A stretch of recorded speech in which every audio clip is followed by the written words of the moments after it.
Assalamualaikum warahmatullahi wabarakatuh. Halo anak-anak ibu di rumah. Bagaimana kabarnya anak-anak ibu sekarang? Mudah-mudahan kita semua dalam keadaan sehat dan di dalam lindungan Allah Subhanahu wa Ta'ala. Amin, amin ya Robbal 'Alamin. Baiklah anak-anak ibu, pada kesempatan kali ini ibu akan coba membantu anak-anak ibu untuk belajar di rumah dengan video ini, di mana ibu akan menjelaskan tentang materi kita, yaitu tema 2, subtema 2, pembelajaran 1. Pada pembelajaran kita minggu lalu, tepatnya pada pembelajaran tema 2 subtema 1, kita sudah mempelajari tentang organ pernafasan hewan dan manusia. Ya. Nah, sekarang kita akan melanjutkan pelajaran kita, yaitu tentang gangguan-gangguan pernafasan yang sering terjadi pada organ pernafasan manusia. Dengan organ pernafasan yang telah diciptakan Allah untuk kita semua, maka kita dapat bernafas dengan baik. Nah, kadangkala organ pernafasan kita membuat pernafasan kita menjadi terganggu. Nah, gangguan dari pernafasan kita yang terganggu tadi, itu penyebabnya adalah yang pertama dapat dikarenakan karena adanya faktor fisik. Artinya faktor fisik berarti penyebabnya itu adalah dari anggota tubuh kita sendiri. Contohnya di sini yaitu anak-anak yang lahir secara prematur.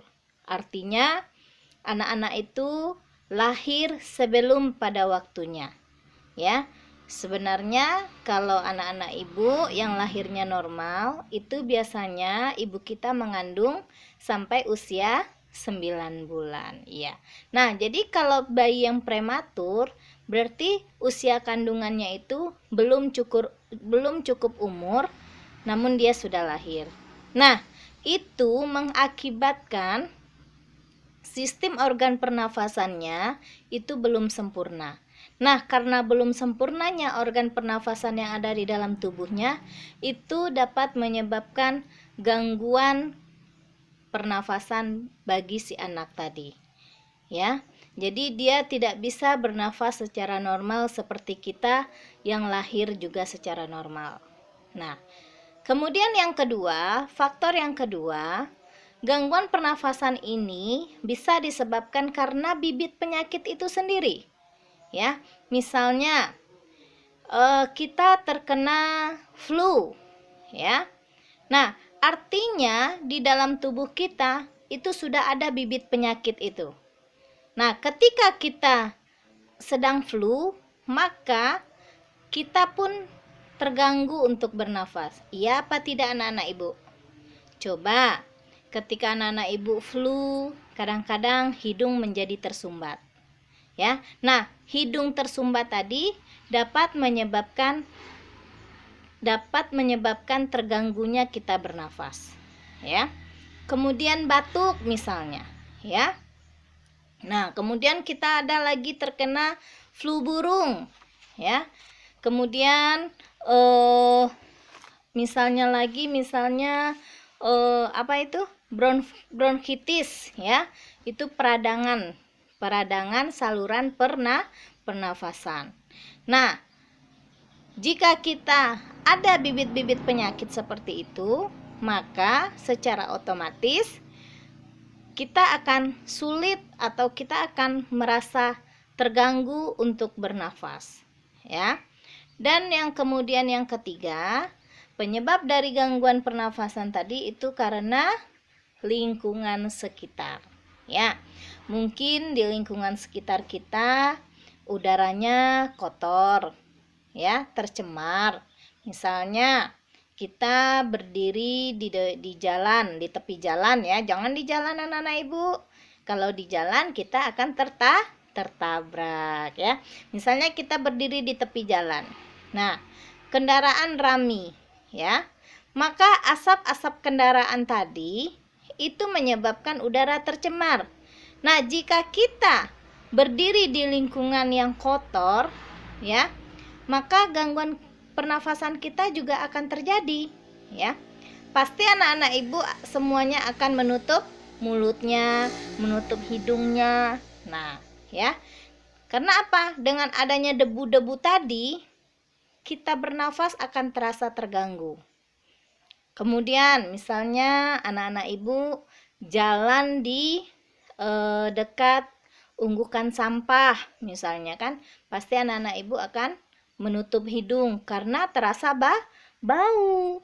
Nah, dengan adanya bau yang tidak sedap tadi, itu juga bisa mengganggu pernafasan kita, ya. Berarti udara yang kita hirup otomatis adalah udara yang tidak bersih. Udara yang tidak bersih tidak baik untuk kesehatan. Nah, dari situ maka kita harus menghindari hal-hal yang dapat mengganggu pernafasan kita tadi. Ya, misalnya seperti tadi. Penyebabnya apa tadi? Lingkungan kotor misalnya kan? Nah, berarti kita harus menghindari tempat-tempat yang udaranya tercemar. Kemudian apa lagi tadi? Bibit penyakit. Bisa kita menghindarinya? Bisa. Misalnya jangan kita sampai memakan atau meminum yang bisa menyebabkan kita sakit. Contohnya banyak-banyak makan es misalnya. Bermain hujan-hujanan ya. Maka kalau anak-anak Ibu sering makan es, sering bermain hujan-hujanan, maka kita akan sakit, akan demam, akan flu ya, akan batuk. Nah, akhirnya kalau kita sakit seperti itu, kita akan sulit untuk bernafas. Sudah paham anak-anak Ibu? Jadi Ibu ulangi, gangguan pernafasan itu dapat disebabkan oleh 3 hal. Yang pertama itu karena adanya gangguan fisik dalam diri kita sendiri. Ya. Yang kedua itu disebabkan karena adanya bibit penyakit yang ada di dalam tubuh kita juga. Dan yang ketiga itu karena adanya faktor lingkungan, ya. Lingkungan di sini berarti lingkungan yang tercemar, ya. Lingkungan yang mengandung polusi udara, ya. Nah, mungkin anak-anak Ibu bisa memahaminya. Nah, kemudian itu juga bisa anak-anak Ibu dapatkan informasinya melalui buku teks kita ya, buku siswa. Itu ada di halaman, sebentar Ibu lihat dulu. Itu ada di halaman 53 ya. Itu tentang bacaan kuldesak lantaran jerebu. Nah, di situ menceritakan bahwasanya seorang keluarga memutuskan untuk mengungsi ke daerah lain karena daerah tempat tinggalnya itu terjadi kebakaran hutan. Nah, karena kebakaran hutan, maka udara di lingkungan sekitar di sana itu menjadi tercemar. Akhirnya gangguan pernafasan juga terjadi ya. Bisa anak-anak Ibu baca halaman 53 itu kuldesak lantaran jerebu sampai habis ya, sampai halaman 54. Nah, mengenai teks bacaan tadi anak-anak Ibu tentunya kalau sudah membaca teks bacaan pastinya anak-anak Ibu sudah bisa mengetahui apa informasi yang ada dalam teks bacaan tersebut. Contohnya, misalnya ada di sekolah kita papan pengumuman. Di situ dituliskan bahwasanya diberitahukan kepada anak-anak SDN 07 Guguk Malalo bahwasanya pada hari Sabtu tanggal berapa hari Sabtu besok anak-anak Ibu? Tanggal 26 ya, kalau nggak salah Ibu, tanggal 26 ya. Jadi ada pemberitahuan di dinding sekolah, di mading sekolah. Ibu ulangi ya. Diberitahukan kepada anak-anak SDN 07 Guguk Malalo bahwasanya pada hari Sabtu tanggal 26 September 2020 kita akan melaksanakan gotong royong lingkungan sekitar sekolah kita.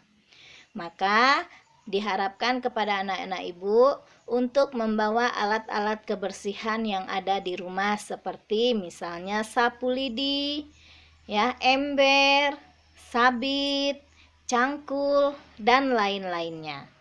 Nah, pada saat kerja bakti, anak-anak Ibu boleh memakai baju olahraga. Misalnya itu. Nah, pasti anak-anak Ibu setelah membaca pengumuman itu, pasti anak-anak Ibu akan memberitahukan kepada temannya. Ya. Hai Budi, sudah membaca kamu pengumuman yang ada di dinding sekolah? Belum. Emangnya apa isinya? Itu, kita akan gotong royong pada hari Sabtu. Sabtu kapan? Sabtu tanggal 26 September. Lalu apa yang harus kita bawa? Kita akan membawa ini, itu. Nah, berarti anak-anak Ibu, kalau anak-anak Ibu sudah bisa menjelaskan kepada temannya, berarti anak-anak Ibu sudah memperoleh informasi dari teks bacaan yang anak-anak Ibu baca. Nah, begitu juga dengan bacaan ini, ya. Nah, di dalam bacaan ini ada beberapa informasi yang dapat anak-anak Ibu dapatkan, yang dapat anak-anak Ibu peroleh. Nah, cara untuk memperoleh informasi ini, anak-anak Ibu harus bisa membuat pertanyaan yang mana isinya itu, ya, jawabannya itu nanti ada di dalam bacaan. Ya, minggu lalu Ibu juga sudah menerangkan tentang beberapa kata tanya dan fungsinya. Siapa yang masih ingat? Ya, Ibu harapkan anak-anak Ibu semuanya masih ingat ya. Ada siapa, ada apa, ada bagaimana, mengapa, kapan, di mana, ya. Nah, siapa berarti untuk menanyakan? Iya, menanyakan pelaku. Bagus. Yang kedua, apa? Apa itu untuk menentukan atau untuk menanyakan jenis, ya. Kemudian bagaimana? Bagaimana ini dapat anak-anak Ibu gunakan untuk menanyakan cara, proses, keadaan, situasi, kondisi, ya. Kemudian kapan?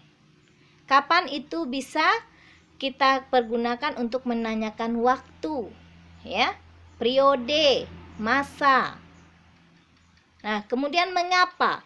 Mengapa, ya? Mengapa itu untuk menanyakan apa anak-anak Ibu? Iya, bagus. Mengapa itu untuk menanyakan sebab, ya. Nah, kemudian lagi di mana?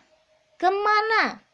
Berarti itu arahnya tempat. Berarti bisa tuju untuk menanyakan tujuan atau tempat, ya.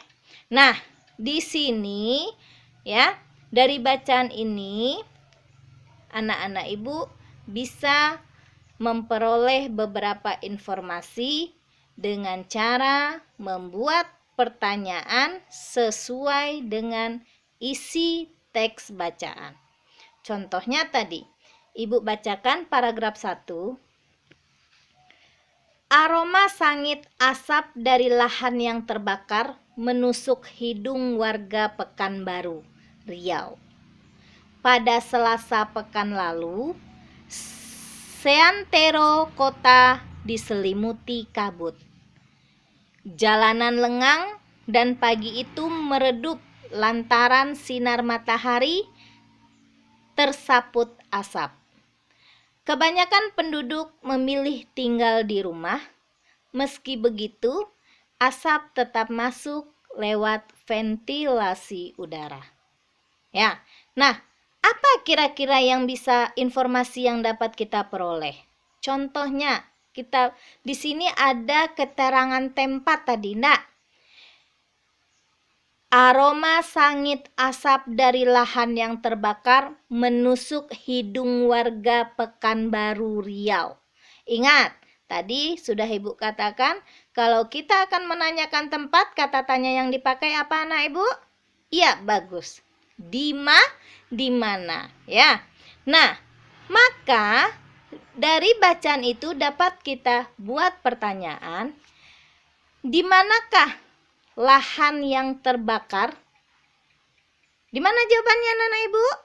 Lahan yang terbakar itu terjadi di Pekanbaru Riau. Ya. Nah, ada di sini waktu diterangkan. Pada Selasa pekan lalu, seantero kota diselimuti kabut. Nah, pada Selasa pekan lalu. Berarti apa di sini? Kalau untuk menanyakan waktu apa tadi, Nak? Kapan? Iya, bagus, kapan, ya. Nah, bisa kita buat pertanyaannya di sini? Bisa, ya. Maka pertanyaannya yang bagus apa di sini? Kapan terjadinya kebakaran lahan di Kota Pekanbaru Riau? Maka jawabannya adalah Selasa pekan lalu telah terjadi kebakaran lahan di Kota Pekanbaru yang akhirnya kota diselimuti kabut asap. Ya, anak-anak Ibu, mungkin sekian dulu contoh dari Ibu. Mungkin Ibu harapkan anak-anak Ibu bisa melanjutkan pelajarannya di rumah, ya. Di sini Ibu akan berikan tugas, ya, apa yang telah Ibu terangkan tadi. Yang pertama, ya, tolong anak Ibu catat, ya, kira-kira apa penyakit yang mengganggu saluran pernafasan kita yang disebabkan oleh bibit penyakit. Ibu ulangi, anak-anak Ibu tuliskan kira-kira apa-apa saja penyakit gangguan pernafasan yang disebabkan oleh bibit penyakit. Ya. Kemudian yang kedua, ya, anak-anak Ibu buat pertanyaan sesuai dengan isi teks bacaan yang ada pada buku siswa anak Ibu halaman 53 sampai 54. Gunakan semua kata tanya yang telah Ibu jelaskan tadi, ya. Satu kata tanya, satu pertanyaan, langsung dibuatkan sekali jawabannya, ya. Di situ ada seperti contohnya, anak-anak Ibu bisa lihat halaman 54-nya. Ya. Tugas ini juga sudah Ibu tuliskan di dalam uraian tugas. Demikian pembelajaran yang dapat Ibu sampaikan hari ini. Mudah-mudahan apa yang Ibu sampaikan hari ini dapat anak-anak Ibu pahami dan anak-anak Ibu senang mengikuti pembelajaran kita hari ini. Salah dan maaf Ibu mohon maaf, ya. Salah dan janggal Ibu mohon maaf. Ibu akhiri dengan Assalamualaikum warahmatullahi wabarakatuh. Semangat anak-anak.